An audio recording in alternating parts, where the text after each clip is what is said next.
வணக்கங்க. சுவைத்தரண குக்கிங் சேனலில் கடலைப்பருப்பும் முருங்காயும் வச்சு ஒரு பொரியல் பண்ண போகிறோம். இப்போ முருங்காய் சீசன் இல்லைங்களா, காய் நிறைய இருக்கும். அந்த மாதிரி செஞ்சு பாருங்கள், சுவையாக இருக்கும், டேஸ்ட்டாகவும் இருக்கும். ஃபஸ்ட்டு வந்து கடலைப்பருப்பை கழுவி ஒரு 3 விசில் விட்டுடலாங்க. கடலைப்பருப்பை கழுவி வச்சுங்க. இப்போ இதுக்கு தேவையான தண்ணி கொஞ்சம் அந்த பருப்பு முழுகிற அளவுக்கு 3 விசில் தான் விட போகிறோம் இல்லையா, அதனால் அவ்வளோதான். சுவை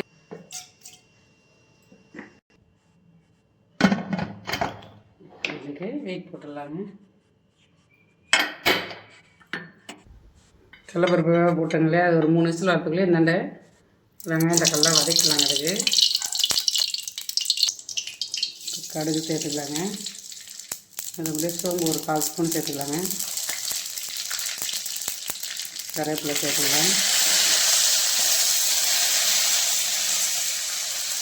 வெங்காயம் சேர்த்துக்கலாங்க.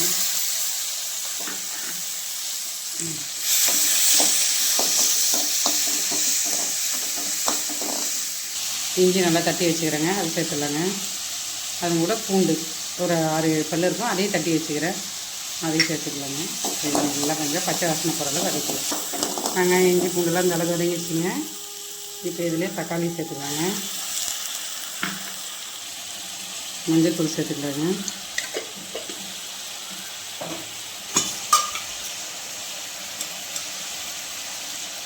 மிளகாத்தூள் ஒரு 1/2 ஸ்பூன் சேர்த்துக்கலாங்க.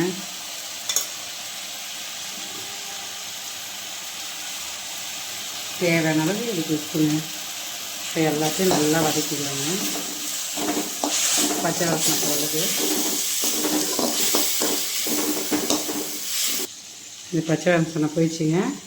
இப்போ வந்து இது கூட முருங்காய் சேர்த்துக்கலாம். ஒரு 4 முருங்காய் இருக்கும், சின்ன முருங்காய். அதை ஒரு கழுவி விட்டு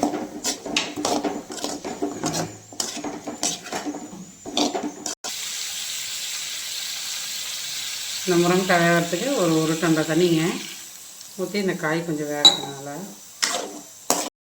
குக்கரில் போட்டு கடலைப்பருப்பு விசில் விட்டுருக்கீங்களா. இப்போ ரெடி ஆகிடுச்சிங்க. இப்போ ஃபஸ்ட்டு திறந்து பார்க்கலாம். இந்த அளவுக்கு இருந்தால் போதுங்க.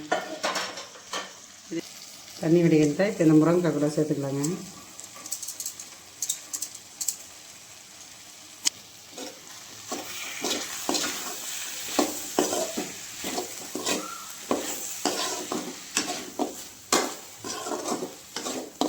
இது ஒரு 5 நிமிஷம் இருக்கட்டுங்க.